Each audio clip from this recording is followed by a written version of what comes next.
যুব সমাজের এখন যে অবস্থা, আপনি সামনে একটা ভয়ঙ্কর বিকলাঙ্গ যুব সমাজ দেখতে পারবেন।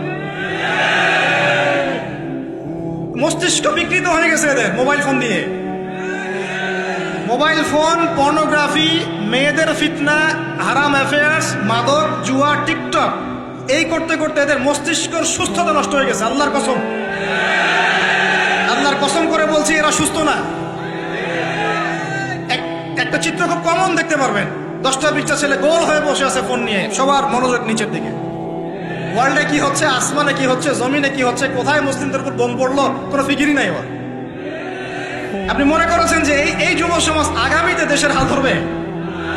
আমি হলফ করে বলতে পারি কোনোদিন দেশের উপকার করতে পারবে। আপনি নষ্ট করে ফেলছেন যুব সমাজকে, নষ্ট করে ফেলছেন।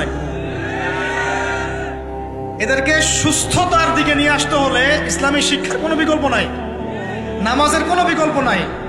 এদেরকে সামাজিক কাজে লাগিয়ে দিতে হবে, সোশ্যাল কাজে, সামাজিক উন্নয়নমূলক কাজে, এই যে মানবতার সেবামূলক কাজে, প্র্যাকটিক্যাল কিছু কাজে। কিছু বানাও, কিছু করো, সায়েন্স নিয়ে ঘাটাঘাটি করো, কিছু প্রযুক্তি উদ্ভাবন করো, তোমরা কিছু করো। দেখেন, আমরা যত কিছু ব্যবহার করি সবকিছু কিন্তু ইহুদি খ্রিস্টানদের। এই যে আমি যে মাইকে কথা বলছি, এই মাইকে ইসলামের বড় বড় কথা বলছি, এই মাইকটাও দেখা যাবে যে মুসলমান তৈরি করে নেয়। তাহলে এটা কি কাম্য ছিল? আর এই বিশ্বের যত শিক্ষার বুনিয়াদ, এই বুনিয়াদী শিক্ষা দিয়েছে মুসলিমরা।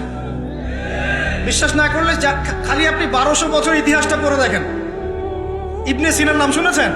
চিকিৎসা বিজ্ঞান দাঁড়িয়ে আছে ইবনে সিনার উপরে, নাম শুনেনি?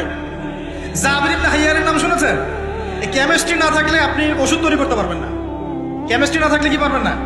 মেডিসিন তৈরি করতে পারবেন না। এটা দাঁড়িয়ে আছে কেমিস্ট্রি জাবির ইবনে হাইয়ানের উপরে, যাকে ইউরোপে বলে গ্যাবর ইবনে হাইয়ান। এরকম নাম প্রচুর আছে। আপনি এই যে ম্যাথামেটিক্সের কথা বলেন, জ্যোতির্বিদ্যার কথা বলেন, তারপরে প্রাণীবিদ্যার কথা বলেন, এই রক্ত সংবহন যন্ত্রের কথা বলেন, এক একটা সাবজেক্ট ধরে ধরে দেখেন, সবগুলোর গোড়ার মধ্যে আমাদের মুসলিম মনীষীদের অবদান আছে।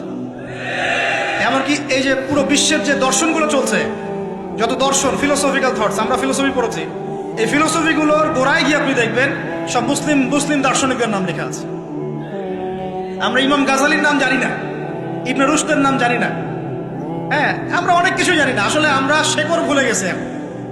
বিশ্বাস করেন, আমরা এই যে প্রযুক্তি, মোবাইল ফোন, টিকটক, মেয়েদের পিছনে ঘুরতে ঘুরতে, অ্যাফেয়ার, বাইক চালানো, আমরা আমাদের জীবনের লক্ষ্যই ভুলে গেছি। আল্লাহ পাক আমাদের যুব সমাজকে তাদের জীবনের লক্ষ্য বোঝার তৌফিক দান করুন।